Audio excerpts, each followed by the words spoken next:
क्या आपने कभी सोचा है कि एक साधारण ध्वनि कैसे एक वस्तु को हिला सकती है? ये सब होता है रेजोनेंस के कारण। रेजोनेंस एक ऐसा सिद्धांत है जो बताता है कि जब कोई वस्तु अपनी प्राकृतिक आवृत्ति पर कंपन करती है, तो वह अन्य वस्तुओं को भी कंपन करने के लिए प्रेरित कर सकती है।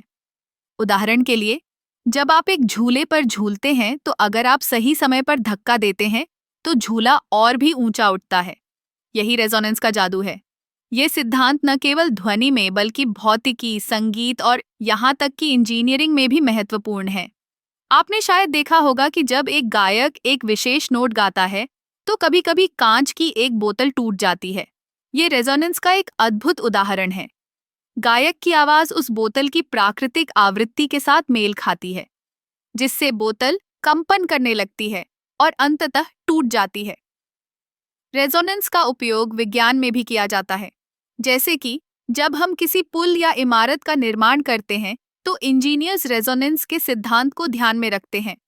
अगर कोई बाहरी बल, जैसे कि भूकंप, उस संरचना की प्राकृतिक आवृत्ति के साथ मेल खाता है, तो वह संरचना गंभीर रूप से प्रभावित हो सकती है।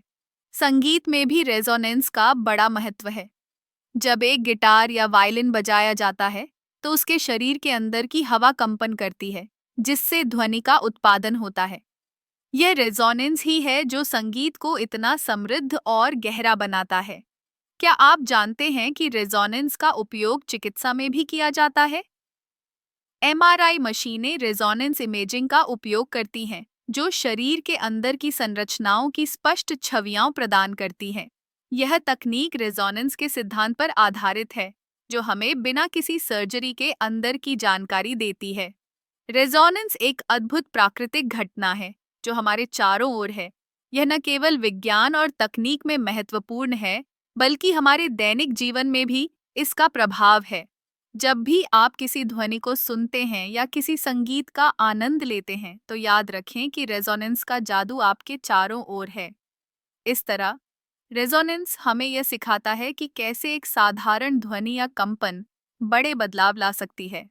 यह न केवल एक सिद्धांत है, बल्कि यह हमारे जीवन का एक अभिन्न हिस्सा है।